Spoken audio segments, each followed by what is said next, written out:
రాష్ట్రంలో NEET UG పునః పరీక్షకు ఏర్పాట్లు పూర్తయ్యాయి. విద్యార్థులను పరీక్షా కేంద్రాల్లోకి అనుమతిస్తున్నారు. ఇక మరింత సమాచారం మా ప్రతినిధి కృష్ణమనాయుడు విశాఖ నుంచి ప్రత్యక్ష ప్రసారం ద్వారా అందిస్తారు.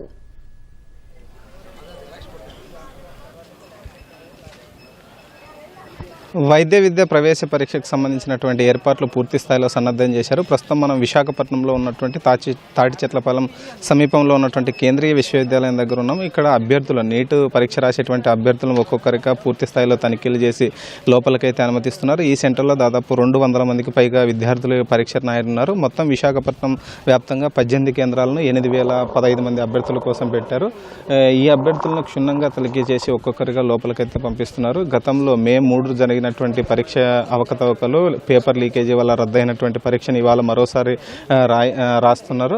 అయితే ఆ అభ్యర్థులు లోపలికి వెళ్ళేటువంటి వారికి పూర్తిగా ఇక్కడ ఇన్స్ట్రక్షన్స్ ఇచ్చి వేటిని లోపలికి తీసుకెళ్ళాలి, ఏవేవి లోపలికి తీసుకెళ్తే మాత్రమే అనుమతిస్తారన్నది పూర్తి స్థాయిలో ఇక్కడైతే పెట్టయితే చూపిస్తున్నారు. ముఖ్యంగా ల్యాప్టాప్లు కానీ, లేకపోతే మొబైల్ కానీ, లేదా వాచ్లు కానీ, లేదా కాలిక్యులేటర్లు కానీ ఇలా ఏవి కూడా లోపలికి అనుమతించమని స్పష్టంగా ఇక్కడైతే ఒక సైన్ బోర్డు పెట్టి అయితే చూపిస్తున్నారు.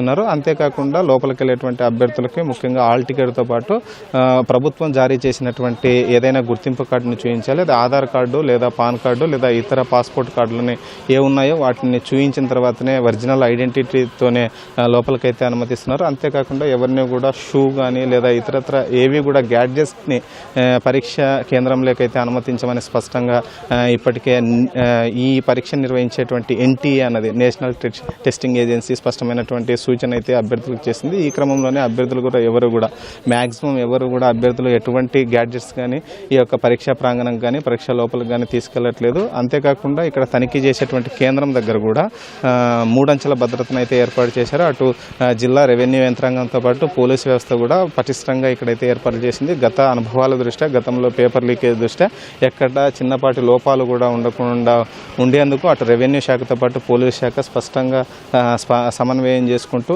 సిఐ స్థాయి అధికారిని ఈ యొక్క పరీక్షా కేంద్రం దగ్గర పెట్టి పర్యవేక్షిస్తున్నారు. ఈ పరీక్ష కేంద్రంలోకి ఉదయం 11 గంటల నుంచి అభ్యర్థులను లోపలికి అనుమతిస్తున్నారు. 1:30 వరకు ఫైనల్ 1:30 వరకు మధ్యాహ్నం 1:30 వరకు పరీక్షా కేంద్రంలోకి అనుమతిస్తారు. పరీక్షా కేంద్రంలో ఒక్క నిమిషం కూడా ఆలస్యమైనా కూడా పరీక్షా కేంద్రంలోకి అనుమతించమని స్పష్టంగా ఇప్పటికే ఎన్టీఏ తెలిపింది. అంతేకాకుండా మధ్యాహ్నం పరీక్ష 2 గంటల నుంచి ప్రారంభమవుతుంది. 5 గంటల 15 నిమిషాల వరకు ఈ పరీక్ష నిర్వహించుతున్నారు. ఈ పరీక్షకి డిజేబుల్డ్ ఎవరైతే వికలాంగులు ఈ పరీక్ష రాస్తున్నారో వారికి మదనంగా మరో గంటను కూడా ఈ యొక్క అధికారులు కేటాయించి వారిని పరీక్ష రాయించనున్నారు. ఈ ఏదైతే 200 లేదా 200 ఆ పైన అభ్యర్థులు రాస్తున్నారో ఆ పరీక్షా కేంద్రం వద్ద స్పెషల్ స్క్వాడ్ కింద ప్రత్యేక పర్యవేక్షణ కింద 2 ఇన్విజిలేటర్లను అయితే ప్రత్యేక పర్యవేక్షణ అధికారులను పెట్టారు. దాదాపు రాష్ట్ర వ్యాప్తంగా అన్ని కేంద్రాల వద్ద కూడా పటిష్టమైనటువంటి బందోబస్తు పెట్టి అవసరమైన చోట సిఆర్పిఎఫ్ బలగాలను కూడా పెట్టి ఎలాంటి ఘటనలు జరగకుండా ఈ పరీక్షను అయితే రాయిస్తున్నారు. మరోవైపు జీన్స్ ప్యాంట్లు కానీ, లేదా ఇతరత్ర బట్టలు ఏవైతే ఫుల్ హ్యాండ్స్ బట్టలు కూడా ఎవరు కూడా ఈ పరీక్ష రాసేందుకు వచ్చే వాళ్ళు వేసుకొని రాకూడదని కూడా ఇప్పటికే చెప్పింది. ఆ మేరకు అభ్యర్థులు కూడా ఈ యొక్క ఎన్టీఏ చెప్పినటువంటి సూచనలు పాటిస్తూ వారైతే ఈ యొక్క కేంద్రానికి అయితే ఒక్కొక్కరిగా వస్తున్నారు. డిజేబుల్డ్ వికలాంగులు ఎవరైతే వస్తున్నారో వికలాంగులు వచ్చేటువంటి వారికి ప్రత్యేకంగా వీల్ చైర్ను కూడా ఇక్కడ ఏర్పాటు చేసి వారిని పరీక్షా కేంద్రంలోనికి తీసుకెళ్తున్నారు. పరీక్షా కేంద్రంలో కూడా అన్ని ఏర్పాట్లను కూడా జిల్లా యంత్రాంగం చేసింది. వైద్య సదుపాయంతో పాటు తాగునీరు, ఇతరత్ర ఏ అవసరాలు పరీక్షా కేంద్రంలో అవసరమైతే అవన్నిటిని కూడా జిల్లా యంత్రాంగం ఏర్పాటు చేసింది. అంతేకాకుండా అభ్యర్థులు ఎవరైనా ఈ యొక్క ఒరిజినల్ ఐడెంటిటీ కార్డులు ఎవరైనా మర్చిపోయి ఉంటే ఇక్కడ ఉన్నటువంటి స్థానిక పోలీసులు కూడా వారికి సహాయ సహకారాలు అందిస్తూ వెంటనే వారికైనా అవసరమైనటువంటి ప్రత్యామ్నాయ ఏర్పాట్లు చేస్తూ వారు టెన్షన్ పడకుండా ప్రశాంతంగా పరీక్ష రాసేందుకు అవసరమైనటువంటి అవకాశాలన్నింటినీ కూడా కల్పిస్తున్నారు. ఓవరాల్గా చూసుకుంటే 11 గంటల నుంచి ఈ యొక్క పరీక్షా కేంద్రంలోకి అనుమతిస్తున్నారు. అత్యధిక అభ్యర్థులు 11 గంటల నుంచి 12 గంటలు 12:30 కూడా ఇప్పటికే లోపలికి పోయినటువంటి పరిస్థితి. ఎవరైనా దూర ప్రాంతాల నుండి ఎవరైనా రావాల్సిన వాళ్ళు ఒక్కొక్కరిగా వస్తూ ఈ యొక్క పరీక్షా కేంద్రంలోకి వెళ్తున్నారు. బయట పరీక్షా కేంద్రంలో తనిఖీలతో పాటు లోపల కూడా ప్రత్యేకంగా తనిఖీ కేంద్రం పెట్టారు.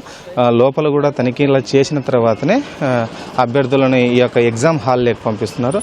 ఇది పూర్తిగా ఆఫ్లైన్లో జరుగుతున్నటువంటి ఎగ్జామ్ కాబట్టి గతంలో ఉన్నటువంటి అనుభవాల దృష్టిలో పెట్టుకొని నిష్పక్షపాతంగా ఈ యొక్క నీట్ పరీక్షను నీట్గా కేంద్ర ప్రభుత్వం నిర్వహించేందుకు చర్యలు తీసుకుంది. ఇప్పటికే ధర్మేంద్ర ప్రధాన్ కేంద్ర విద్యాశాఖ మంత్రి కూడా చెప్పారు, ఎలాంటి భయం లేకుండా ఆందోళన లేకుండా విద్యార్థులందరూ కూడా సంతోషంగా ఎగ్జామ్ రాయాలని, ఎక్కడ అవకతవకలు లేకుండా ఎలాంటి అవినీతికి తావు లేకుండా ఈ యొక్క పరీక్షని నిర్వహిస్తున్నట్లు కూడా ఇప్పటికే వెల్లడించినటువంటి పరిస్థితి.